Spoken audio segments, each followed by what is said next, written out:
Ladies and gentlegrams, when you think of hip-hop's heaviest hitting home bases, Young Money might not be the greatest, but it's gotta come to mind. Wayne, Drake, and Nicki in their prime prestigiously rhymed and raced and climbed the charts year after year till they switched gears, and now it's clear the conglomerate is nowhere near their peak. But beyond a fall-off, there's something weird going on. A power struggle between Louisiana's LimeWire lyricist and Dennis's Drizzler defamation Don.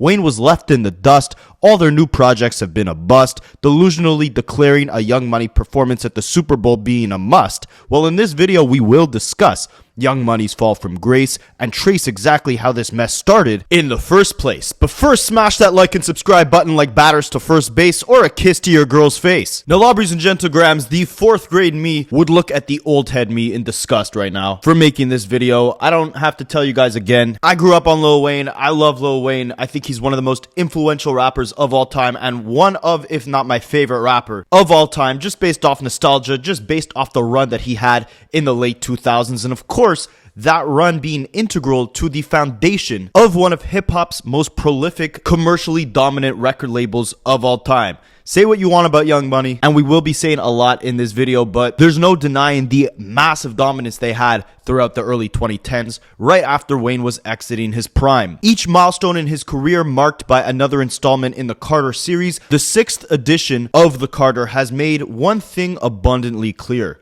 The era of Young Money is long gone for multiple reasons. First of all, aside from the music side of things, which we'll get to, the overall friendships and relationships and camaraderie of all these guys, the collaborations, is non-existent at this point, right? I mean, we're in 2025, and the only Young Money artist we saw on the Carter 6, a Lil Wayne Carter album, not the Barter 6, the only Young Money artist on there was Jay Jones. Have you ever heard of Jay Jones before? I didn't think so. The album received such backlash online that Mac Main, a dude who has been around since the early days of Young Money, childhood friend of Lil Wayne, has been working with Lil Wayne forever, had to come out and publicly say, hey, I have not been involved in the creative musical side of things on Young Money for the last 2 years. I had no involvement in how bad this project was. Tweeted out this video in this caption.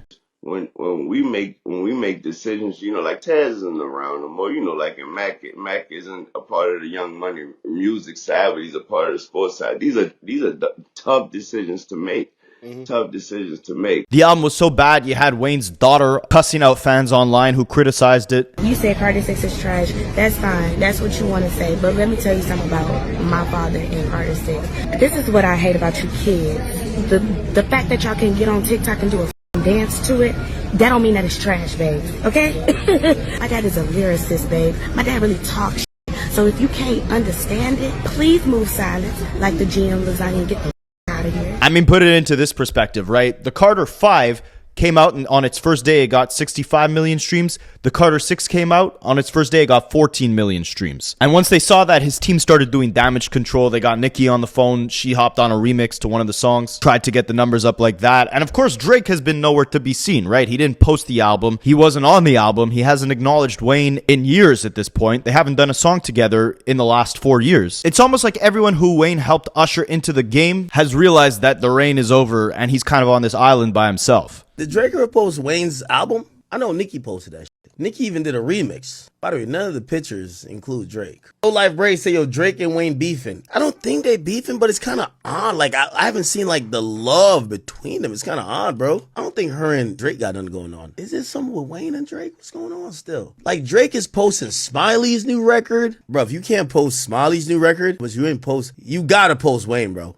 Like, you gotta post Wayne. And it's sad to see, but what's even sadder is how Young Money has been going out over the last few years. Listen, I wasn't around during the Michael Jackson era, the Beatles era, but during their reign at the top of the game, were they divas? Were they brats? Were they silencing people behind the scenes? Were they throwing temper tantrums? I was about to say online, but obviously not online. Were they throwing temper tantrums in public? Like, Young Money as a group was really hip-hop's Beatles, hip-hop's Michael Jackson, right? #1 hit after #1 album after #1 tour, breaking records every single year to this day. Drake and Nicki have 2 of the highest grossing hip-hop tours of all time. Kendrick's about to beat that. To this day, Drake, Lil Wayne, and Nicki are the rappers with the most amount of Billboard charting songs in history. Can you tell me, when was the last time you heard a Nicki Minaj hit? When was the last time you heard a Lil Wayne hit? Yeah, Drake has Nokia right now, but did you realize Drake has put out 40 plus songs since the Kendrick beef? And we've only seen one of them stick, maybe two if we're being generous. Let's hone in on the Carter 6 for a second, right? Because this was supposed to be Wayne's grand return. Ironically, he actually announced the album on stage during a Young Money reunion show over 3 years ago at the 2022 OVO Fest.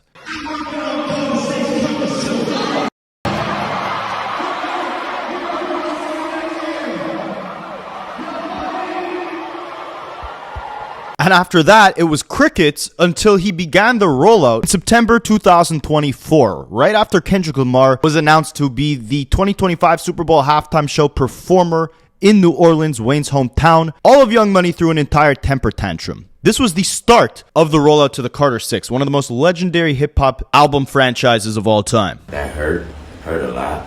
You know what I'm talking about, it hurt a whole lot. I blame myself for not being mentally prepared for a letdown and for just automatically mentally putting myself in that position like somebody told me that was my position. It made me feel like not getting this opportunity.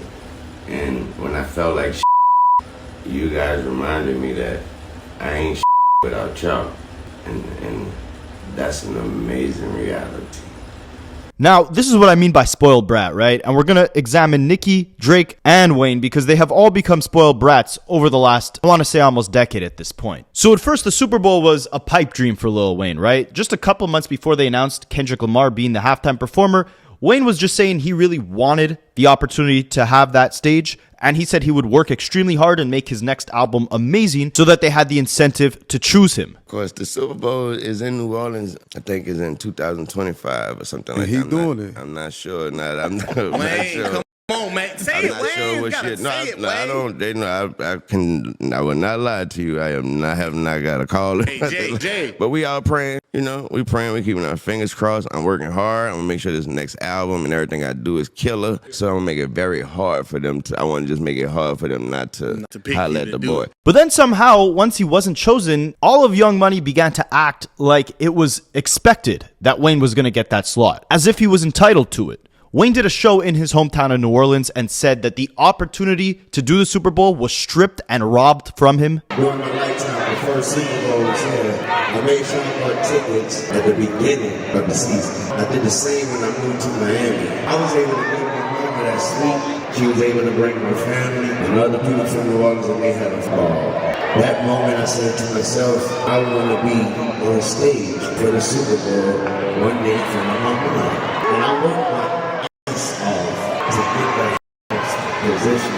it was ripped away from me. Nicki Minaj goes on this massive rant calling out Jay-Z, saying that he purposely didn't choose Wayne because he has a hatred for Birdman, Drake, and Nicki herself. But you know what? We'll touch on this later because this sense of entitlement that you saw Wayne presenting on that stage where he said the Super Bowl opportunity was robbed from him, that has been present in his DNA throughout his entire career and bled onto the DNA of the superstars that he later brought in the game. Really, most notably, Drake and Nicki Minaj. So let's start with Lil Wayne, right? Lil Wayne did not have an easy childhood. His father abandoned Wayne and their household when Wayne was just 2 years old, never played a role in Wayne's life. Wayne is actually named after his father, both of them being named Dwayne, but Wayne dropping the D, instead going by Wayne as a way to distance himself from his father. He said in interviews, "He's living, but he's not in my life, so I don't want to be Dwayne. He don't give a crap about me, I don't give a crap about him." Later, as Wayne grew up, his stepfather, who went by the name Rabbit, had stepped into his life as a real father figure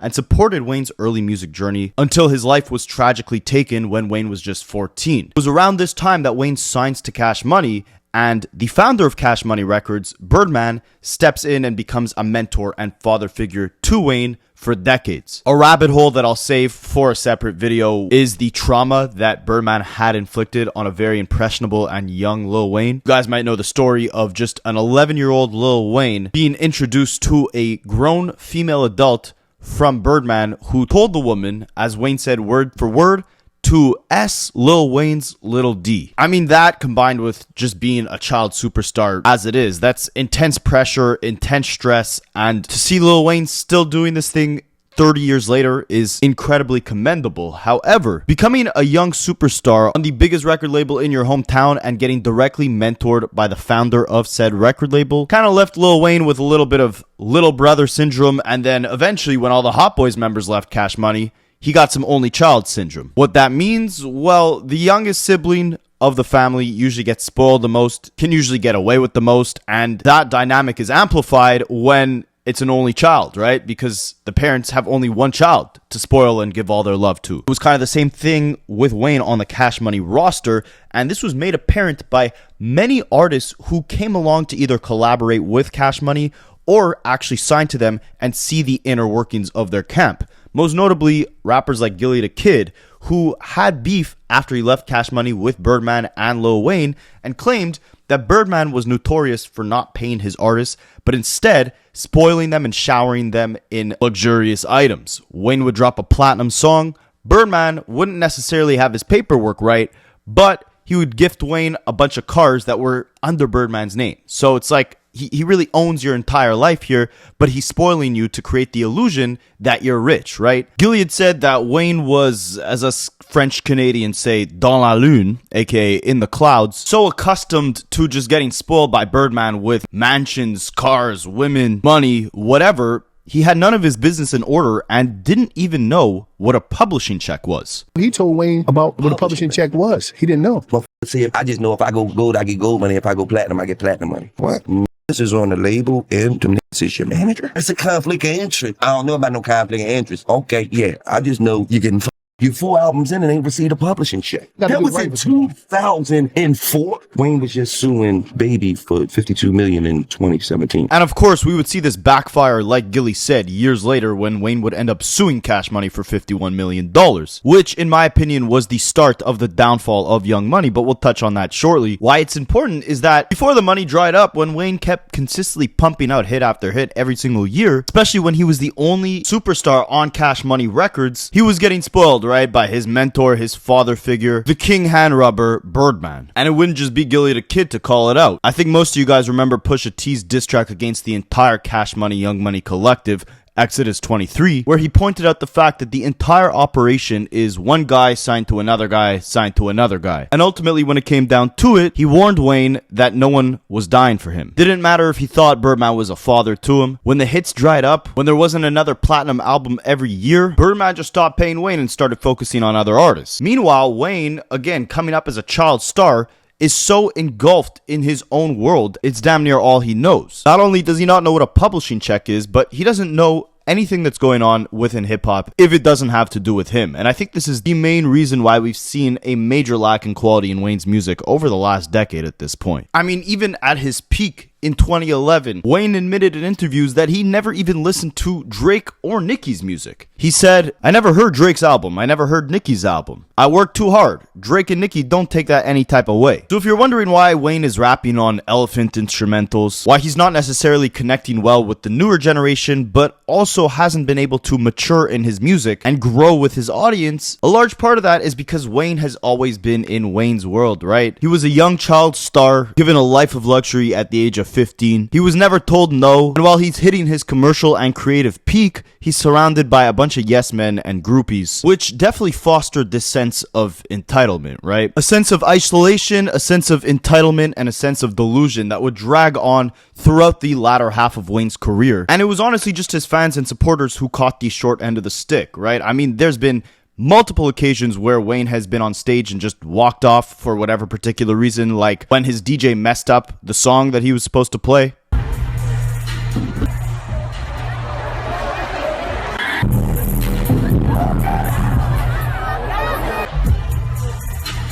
Or when Wayne went on tour with Blink-182, a rock band, and decided to quit the tour midway through the tour and midway through a concert because he didn't like the crowd reaction to him. Remember, again, these are rock fans, right? Hold on, I just want the people to know, if you're wondering, please forgive me, but I am so not used to performing to a crowd and there's not too many, like still phone. That's not my swag. I'm not sure how long I'm gonna be able to do this tour, but make some noise for Blink-182 for including me anyway. This might be my last night though. Let's go. Or there was the time when his own crowd wasn't making enough noise for his brand new Young Money artist, who is relatively unheard of. So Wayne stopped the entire show because the crowd wasn't loud enough for this random guy, when again, all his fans came and paid for tickets to see Wayne, not his artists. We appreciate it, but we ain't about to be bending over backwards for these folks. We worked too hard for this. We worked way too hard. This is my motherfucking artist, Adin. That was Twist. That was John. We on Young Money. We appreciate y'all time.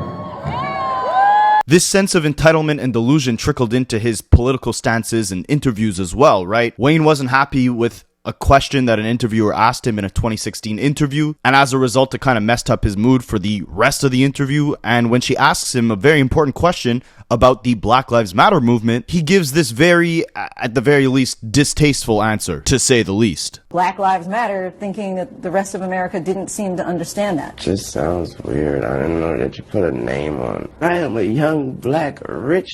If that don't let you know that America understand Black matter these days, I don't know what it is. I don't know what you mean, man. Don't come at me with that dumb. My life matter, especially to my.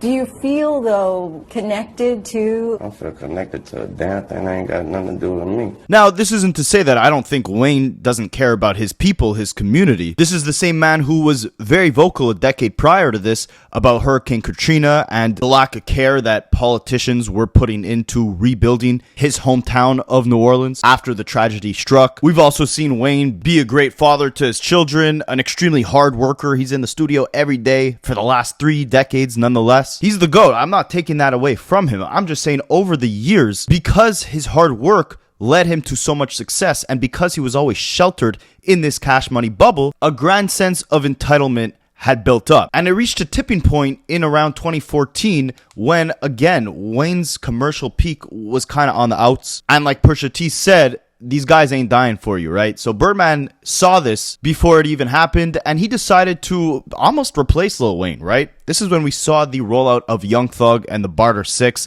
named after Wayne's classic Carter series. Wayne threatened to sue Young Thug, overtaking his album title name. He got on stage at every show, every club appearance, saying F Cash Money, F Rich Gang, F anyone who poses naked on their album covers, because Young Thug on the Barter 6 album cover was posing naked. And it started way back before Lil Wayne even sued Cash Money and no longer got along with Birdman. Young Thug had said that the first time he met Lil Wayne wouldn't even shake his hand, and misinterpreted the inspiration that Young Thug took from Wayne as essentially an insult. The first day that nigga goddamn didn't dap me up. Oh, just left you hanging? Tried me. You know, it just kept going on. One time I dapped him up. This how he dapped me.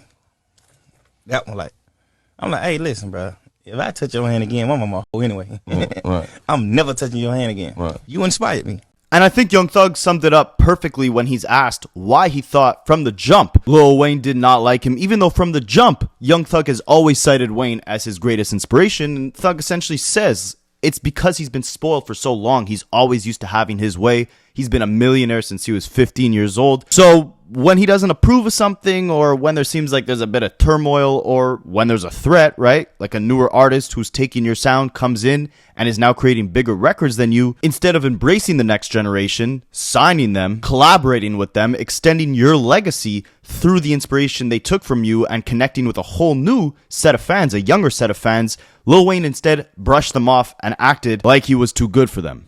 If you had to put your finger on a why Lil Wayne don't like you, could you figure it out? I think it's because he's just been with Birdman his whole life, and he's just so spoiled to the point where it's like he's really spoiled. He's been a millionaire. He's been a superstar since he was 9 years old. So he don't know nothing but his way. The first thing that don't go his way, it don't have nothing in the world to do with me. And I mean, I saw this sense of entitlement firsthand. Again, I'm a massive Wayne fan, so I wanted to go see him. It's very rare that he makes an appearance at a concert in Canada. He was coming to a festival near my city, so I made sure to buy tickets. I had to buy tickets for the whole 3 days just to see this one Lil Wayne concert. This lame city has a curfew at 11 o'clock.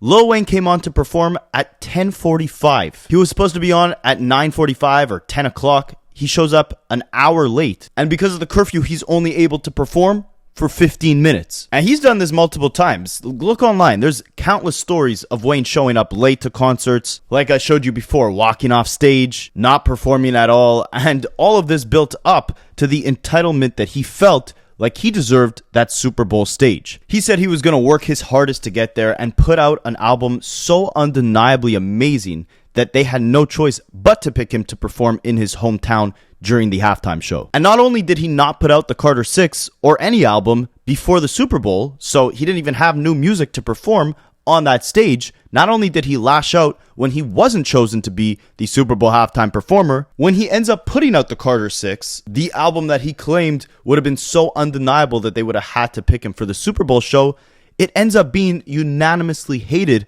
by everyone on the internet. Like, there's no way you're gonna throw that type of fit over not getting chosen to be the performer when this is the type of work that you're putting in to try and get that slot. And then he centers his entire album rollout over the Super Bowl, dropping a skincare commercial about how he's too busy to actually show up to the Super Bowl because he's working on the Carter 6. That was how he announced the Carter 6 release date, over a skincare commercial about not going to the Super Bowl. All of these three things, the Carter 6, the Super Bowl, and the skincare, have nothing to do with each other. Of course, when Kendrick Lamar called out Lil Wayne's antics and tantrums in a respectful way on Whacked Out Murals, Lil Wayne lashes out. Kendrick essentially says, look, I've been putting in hard work, and Lil Wayne was a huge inspiration for the work ethic that I built.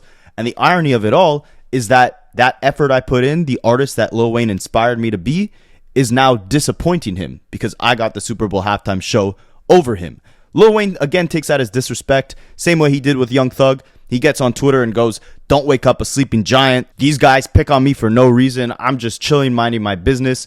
Don't wake me up because you will regret it." And then when he's asked about it at interviews, he pretends like he didn't even hear the song, or maybe he really didn't hear the song, and he doesn't even remember the tweet. He doesn't remember any of this, and says that he actually spoke to Kendrick Lamar and told him to kill his performance. Again, you have to remember that Drake was Lil Wayne's artist, right? So what are you doing here? Are you dissing Kendrick? Are you dissing Drake by associating with Kendrick? Have you even heard the song before you jump to these conclusions and try to make threats? What was the reasoning behind trying to steal, this whole moment from Kendrick Lamar and making it about yourself over a performance that was never promised to you? The only conclusion I could come to is that Wayne has been so lost in his own world and so disassociated and disattached from reality for so long that he fails to react with grace when things don't go his way. And the common pattern between each artist on Young Money is that each of them eventually get put into check and exposed for their childish behavior by another artist. And that other artist is usually trying to come for their throne. We saw this with Nicki Minaj, who won the award for Best Female Rapper at the BET Awards, the Billboard Awards, whatever award show,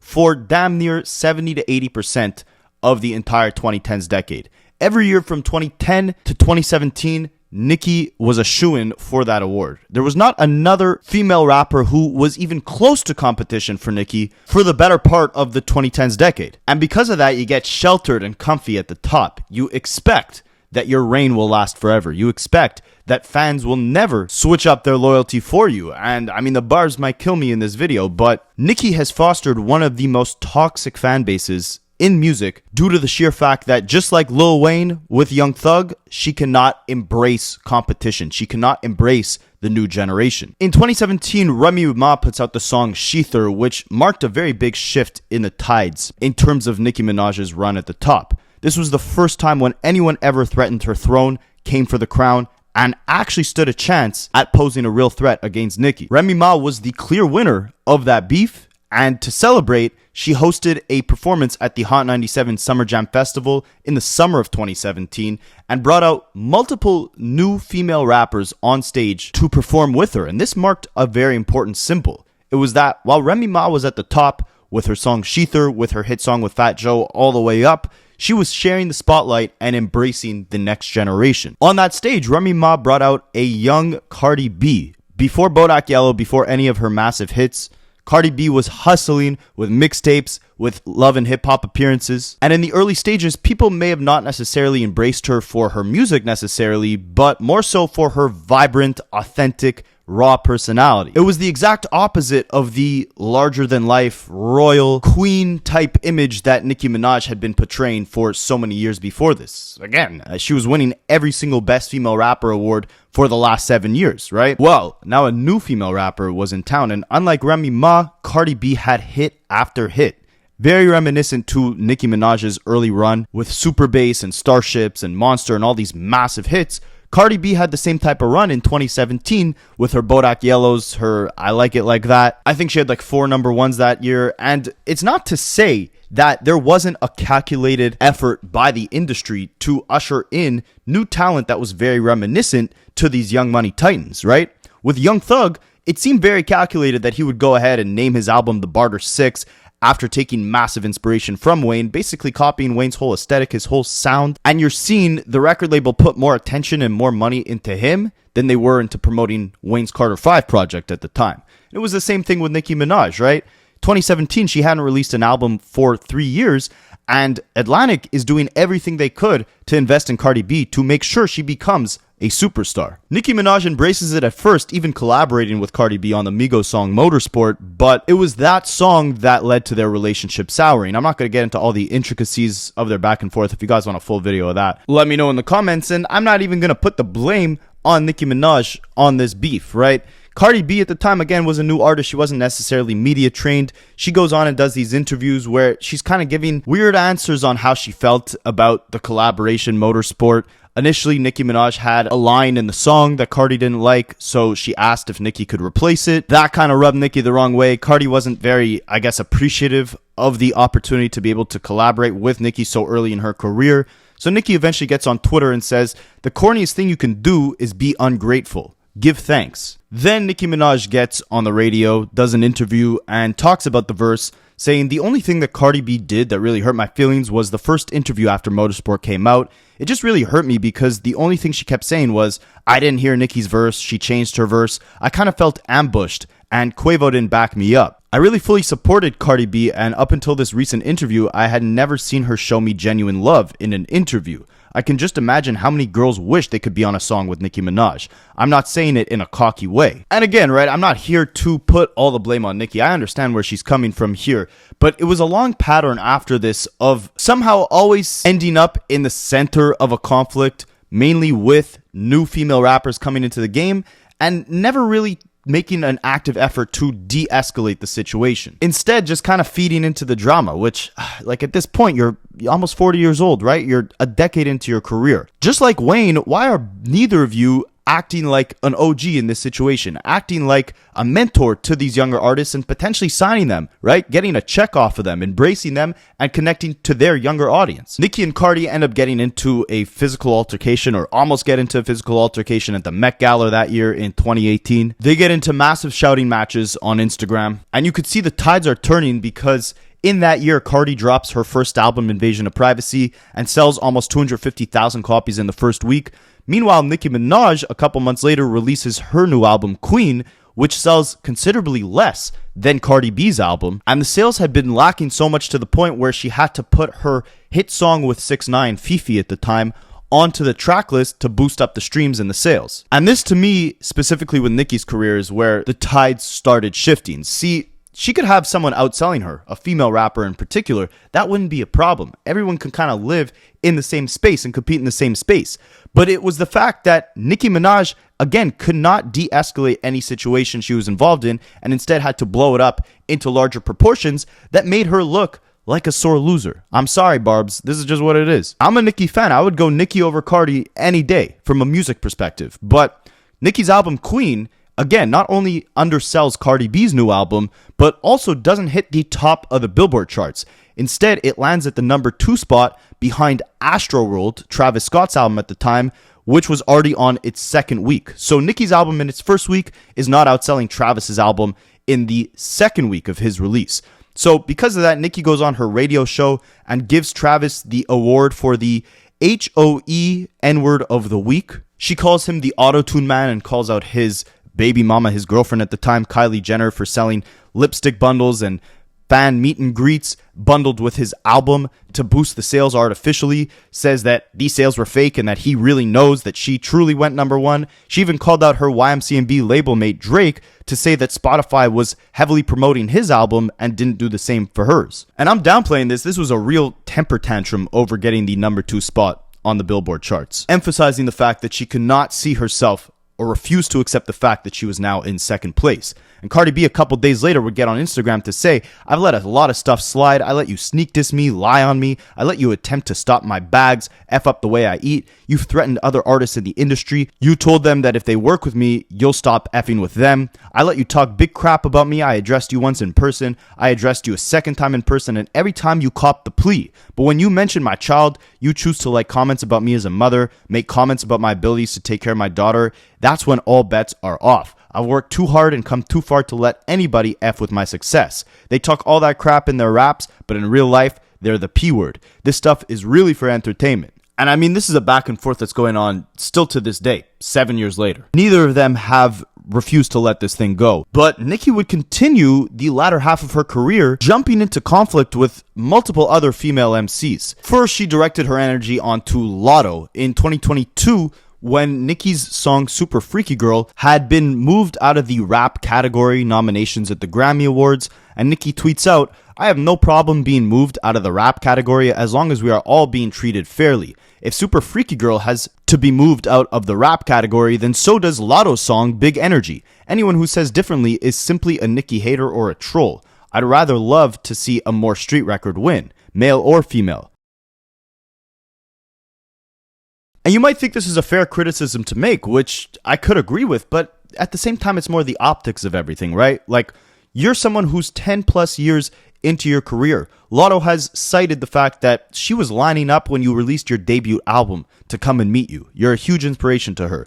Instead of just congratulating her for being in the rap category or just leaving the whole thing in general, you decide to specifically pinpoint the one other female MC who's a part of this category to imply that she's not deserving of it because you didn't get what you wanted. Lotto claps back saying Big Energy is the highest selling song of the year and longest charting solo song by a female rapper ever, by the way. And Nicki would double down on her focus on this specific Lotto song, saying, now let's just say Super Freaky Girl is a pop song. Then where is Lotto's Big Energy? If you move Super Freaky Girl out of the rap category, put it into pop, do the same thing for Lotto's song. Same producers on both songs, by the way, so let's keep this stuff fair. Lotto tries to have a private conversation with Nicki. Nicki takes it public, calling her a Karen, saying, this Karen has probably mentioned my name in over 100 interviews. She says she waited in line for Pink Friday with her Barbie chain on, bangs, pink hair, but today, Scratch Off decides to be silent, rather than speaking up for the black woman that she called her biggest inspiration. On a side note, calling Lotto Scratch Off is a pretty dope nickname, I'll be honest. Lotto replied in slightly a more mature manner, saying,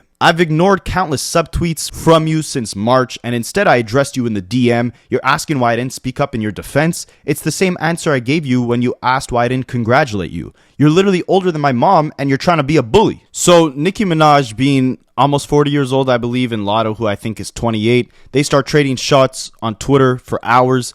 Lotto calls her a super freaky grandma, calls out the fact that she's married to a registered S offender, and she wouldn't be the only female rapper to call out this fact. That would be the next beef with a female rapper that Nicki Minaj gets into. Right before the Drake and Kendrick beef, Nicki Minaj finally actually took her disses off of Twitter and brought them into the booth with a diss track of her own aimed at Megan Thee Stallion. Megan Thee Stallion kicked off 2024 with the song Hiss, where she rapped, these girls don't be mad at Megan, these girls be mad at Megan's Law. And mind you, this was actually a female MC that Nicki Minaj had embraced very early on in her career. This was a very respectable move. She hopped on a Megan Thee Stallion song in 2019, but things seemed to go sour as the years progressed. Like Cardi B had said a couple years prior, Nicki Minaj was threatening artists that whenever they would link up with Cardi B, Nicki Minaj wouldn't mess with them anymore. So when Megan and Cardi teamed up for the song WAP in 2020, that marked the end of Megan's friendship and collaborative relationship with Nicki Minaj. Again, we don't know what goes on behind the scenes, right? So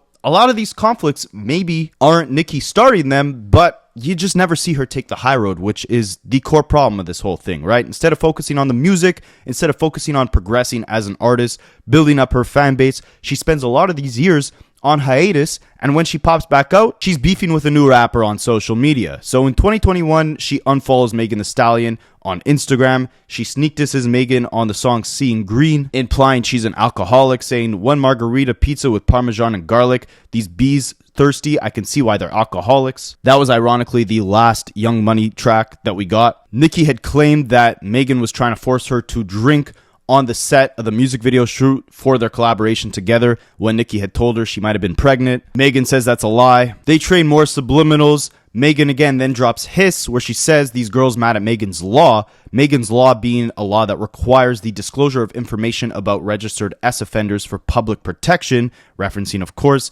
Nicki Minaj's husband.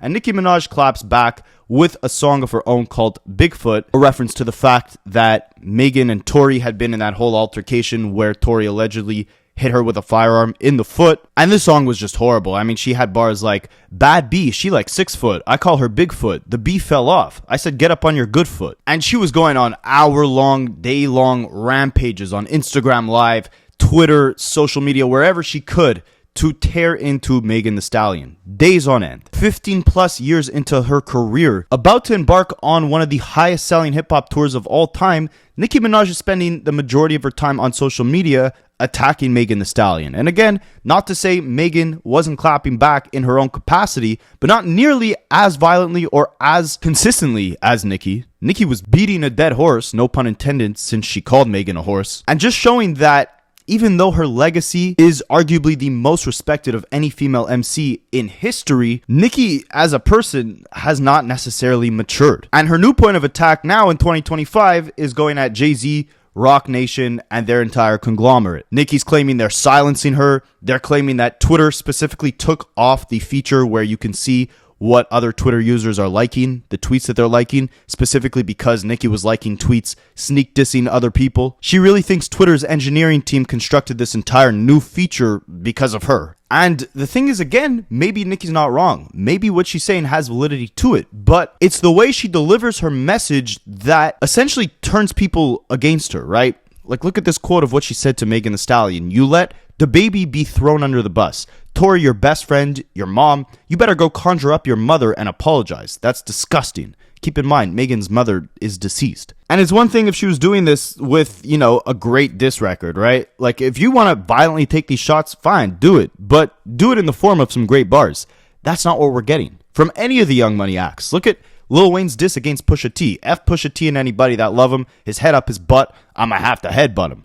Look at Nicki's disses against Megan Thee Stallion, right? Megan's talking about Megan's Law. For a free beat, you could hit Megan raw. These are not the type of bars that the best female rapper in the game should be spitting at a younger rapper, a far less superior rapper than her. And of course, the pattern remains consistent with Young Money's most successful artist, La Brianna, the Marilyn Monroe v. Ho. Because just like Wayne, just like Nicki, Drake's high, long run at the top has clouded his judgment, created a false sense of grandeur, of delusion, has made him feel he's untouchable, and because of that, year after year, we've seen him act more petty, more out of touch, and more ridiculous. All without the high quality of music to overpower the antics. Like, it's one thing if all these guys were doing these social media antics, but still putting out amazing music. They're distracting the fans with these antics, but not having the music to back it up. I mean, I think I made more than enough videos calling out the pettiness of La Brianna, right? We don't need to go too into detail, but it dates back all the way to the beginning of his career when he's throwing bottles at Chris Brown, stealing music from Drum, and then having his security guard run up on Drum, having a security run up on Detail, the artist. And of course, things reaching a boiling point with the Kendrick Lamar beef, showing how truly petty and manipulative Drake has been behind the scenes and now in front of the scenes. First, his beef with Pusha T, which he refused to accept the Ellen. Pusha T goes and performs in Toronto months after the story of Adin drops. Drake allegedly buys a bunch of tickets to the show, has people go and throw beer bottles at the stage, run up and try to attack Pusha T. Pusha T alleges this gets him banned from Canada. He claims that he's been banned from discussing the beef on records, right? Like the Paranoid record with Pop Smoke, where his verse was lightly touching on the beef and got taken off the Pop Smoke album. His verse on Maybach Music 6 with Rick Ross and Lil Wayne, where he's addressing Drake, and that verse gets taken off that Rick Ross song. All the while, Drake is throwing a slew of subliminals at Pusha T on songs like Churchill Downs, on songs like Daylight, where he's saying he could go to Virginia and chill, but Pusha T can't, quote-unquote, come where Drake stays. Of course, the song Meltdown, where he's talking about buying Pharrell's jewelry at an auction and then melting down all the chains, and Pusha T and Pharrell being lucky that Drake was being sued by Vogue because he couldn't be in Paris with the Wassas. Talking all this tough talk when behind the scenes, anytime Pusha T wants to respond, he's banned from doing so not by Drake himself, but by the record labels, because they're scared of pissing Drake off. Same way that Nicki Minaj was unfollowing anybody who collaborated with Cardi B. Now all of a sudden, Drake beefs Kendrick, and somehow Top Dog Entertainment artists are mysteriously getting their shows in Toronto, just like Pusha T, canceled. First, it was Schoolboy Q in July of 2024 when he tweeted out saying, "They just canceled my show in Toronto. Canadian police don't want nobody from TDE performing." Top Dog was just with Lil Wayne and Baby, SMH. PARTYNEXTDOOR just had a show in LA. If we wanted to get y'all, we would have just done it. Now when somebody get hurt, don't cry. And this pattern would continue with other TDE artists, most notably Sir, who had a show scheduled in Toronto in the summer of 2024. It got cancelled, rescheduled to 2025, and when he finally got on stage in Toronto, he implied to the crowd that Drake had something to do with his show getting cancelled because he was a partial owner of the venue, and that Drake had him tied up in this beef that he had nothing to do with. I kind of got caught in the middle of a beef that I had to do with. I just want to say right now, I did not cancel my show last year. Drake did.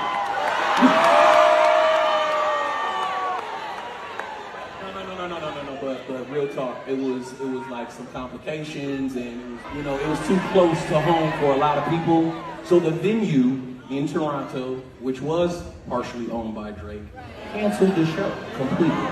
Then when we tried to switch venues, the next venue was like, "Nah, we ain't f***ing with it. I ain't taking no motherfucking chance. You gonna get your ass beat in Toronto." Right?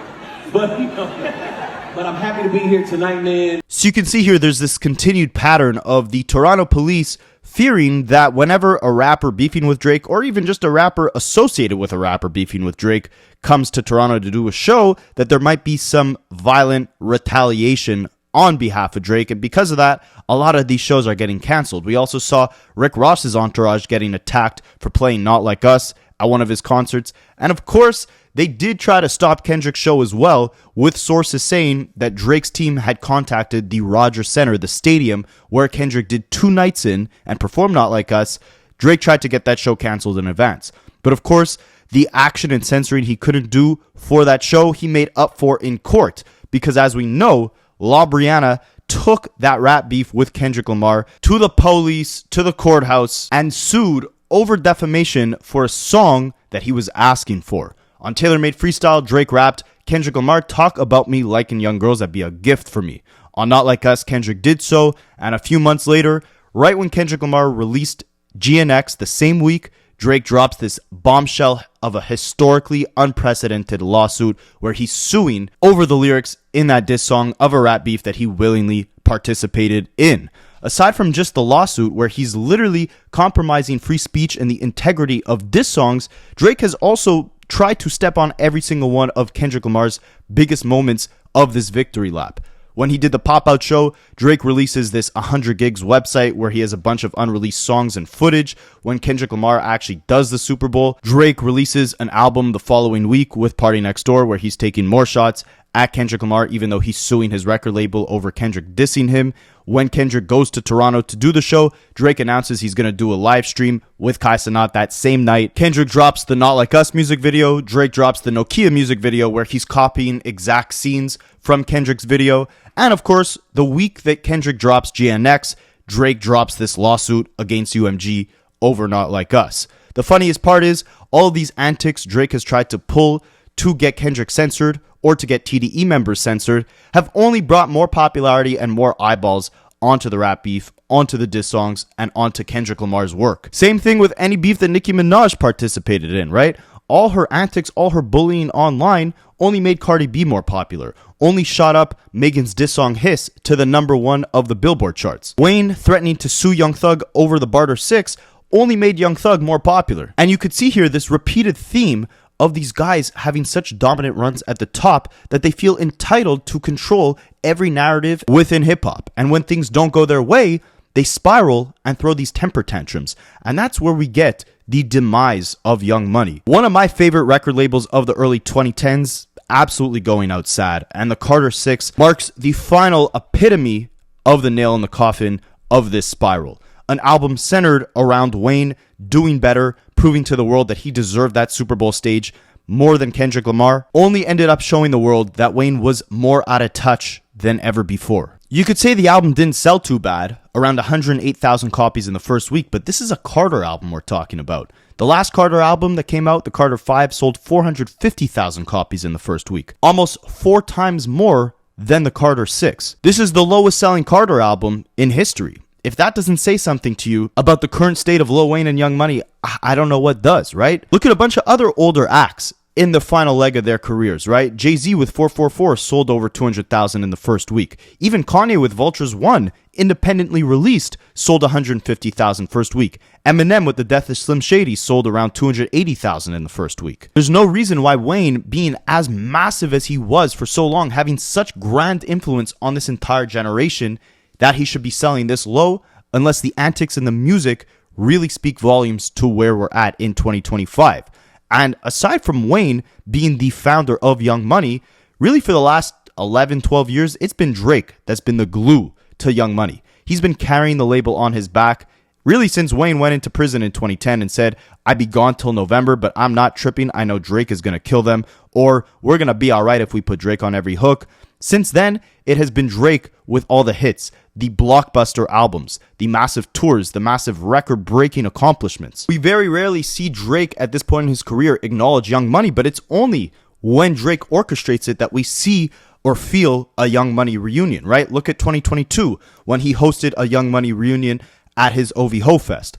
Look at the collaborations they've done. Seeing Green, Truffle Butter, Only. These songs only feel like Young Money moments when Drake is involved, and he really has not been involved since around 2015.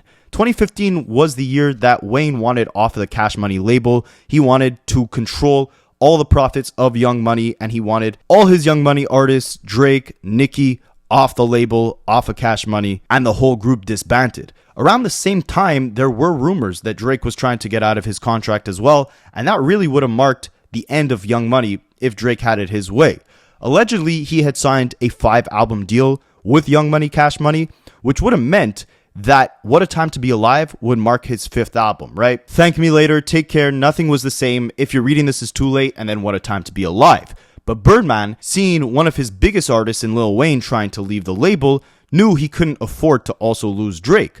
So he made sure to let Drake know that, hey, your last 2 projects, What a Time to Be Alive and If You're Reading This, those were mixtapes. Those don't count towards your contract. So we did see Drake on the label until Scorpion, because Views and Scorpion would have made up 5 total full studio albums. But it was really after 2015 that we saw Drake heavily collaborate with Nicki and Wayne, where we saw him stop chanting Young Money on every song and every show that he did. He was the glue to the label in the latter half of the label's run because he was really the only one putting out hit after hit. Nicki had the occasional hit, so did Wayne, but it was Drake who continued that effortless, dominant, consistent run at the top. Wayne and Nicki had that in the early 2010s, but they dwindled off in around 2014, 2015 in terms of giving us hit after hit every single year. Drake kept doing that, but the only difference is he stopped shouting out Young Money, and that's when you started seeing the cracks within the label, the foundation of each artist involved, and the curtain being peeled back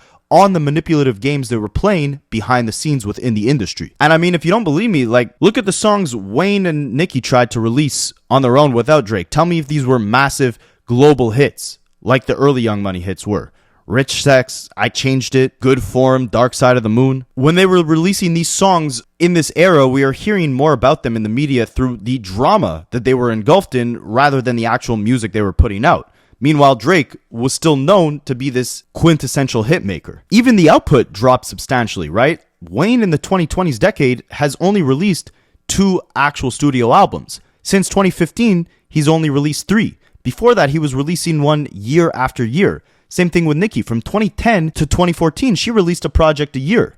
After 2014, till now, 2025, we've only gotten 2 other projects from her. Drake in that same time period has dropped like 10. And throughout this time period, there have been multiple calculated attempts at getting them off of their thrones, right? Again, Cardi B with Nicki Minaj, Young Thug with Lil Wayne, Kendrick Lamar with Drake. I'm not saying that was an industry move, but Kendrick coming out and saying, F the big 3, it's just Big Me. That was a direct test to Drake to see, can you really sustain your legacy at the top here, or am I about to take your throne? and we saw what happened. And every single time we see these guys get replaced by the next runner-up, we see the petty antics that they perform as a result of losing. And when you remember the Young Money legacy, it really dies after 2018. Yeah, Drake has had his hits since then, but the last massive album he had was Scorpion. The last universally loved album he had was Scorpion. The last universally loved album Wayne had was Carter 5. Nicki Minaj has given us her moments, but it's nothing compared to her run in the early 2010s. And the impact speaks for itself. When you think of female MCs dominating the game in 2025, you think of the Glorillaz, you think of the Doechis, you think of even Ice Spice, before you think of the actual songs Nicki has been releasing over the last few years. When you think of the best male rappers in the game right now, the ones who are really at the top, you think of Kendrick Lamar, or even from a mainstream side, Drake released For All the Dogs in 2023, Travis released Utopia in 2023, and Travis Scott outsold Drake in that year with his album. He was even doing bigger venues, concert venues, than Drake was after they both released those projects. And aside from their commercial dominance kind of dwindling, aside from the antics and the behind the scenes manipulation being taken up to whole other levels over the last few years from each of the members of the Young Money camp, we haven't really seen the unity from Young Money over the last few years. The last time I could remember Drake really having Wayne's back or them really going up to bat for Wayne was in 2017 when they released the Family Feud remix and Drake rapped, "Tell me if TD Bank is approving loans. I'm thinking of paying Wayne what Universal Music Group owes him. He spent a lifetime going platinum and gold. This guy should own half of the label. This stuff is out of control." That was at a time when Wayne was battling Cash Money and Universal Music Group for the profits of his own music and his Young Money artist music. Drake went up to bat for him, and what did Wayne do in return? Years later, after settling the lawsuit, he sold his entire catalog, including his percentage of Drake and Nicki's music, back to Universal Music Group for $100 million. What other reason would he have to do this aside from sustaining the luxurious lifestyle he's been living ever since Birdman was his father figure back in the 90s, spoiling Wayne with all these luxury cars and everything to the point where Wayne didn't even know what a publishing check was? To sell a massive catalog like that this early on in your life is very telling, right? Because those catalogs with streaming will only age, will only get listened to more. That could create generational wealth. And yes, $100 million is a lot of money, but after taxes, that's only around, at the most, $75 million. And if you're living where you're spending $2 million a year, which isn't out of the ordinary considering all the properties Wayne owns, considering all the children he has, the lifestyles he's got to maintain for them, the lifestyle he's got to maintain for himself and his significant others, 70 million, 50 million, whatever it is after taxes, that could dry up much faster than it would if you just let the catalog live and keep collecting off of it. Or what if you wanted to sell it back to Drake and Nicki at a time, so they could eventually own all the rights to their own music? Pusha T summed it up perfectly when he said, "I'm looking at Wayne on tour, a flash without the fire, another multi-platinum rapper trapped that can't retire." Wayne, 3 decades into his career with multiple diamond singles, multiple albums that sold 1 million in the first week, should not be hosting various club appearances to collect some bread. He should not be selling his catalog with prime Nicki and Drake music back to the very label that he was suing for not properly compensating him. In any aspect that you look at it, the cracks in Young Money's foundation have been crumbling for years now. Between the lower quality of music we've gotten, the petty industry games they've been playing, the inability to accept L's in rap beefs or to usher in the next generation that has taken inspiration from them. When you compare them to the other major rap labels of 2010s, it's sad to see their legacy evolve in this fashion. Look at Dreamville. Look at TDE. Look at Rock Nation. You could make the argument that Young Money has aged the worst out of all the rap labels of the 2010s. And in my opinion, it all stems from the fact that because they were at the top for so long, Young Money became spoiled brats. But let me know what you guys think, and I'll catch you in the next one.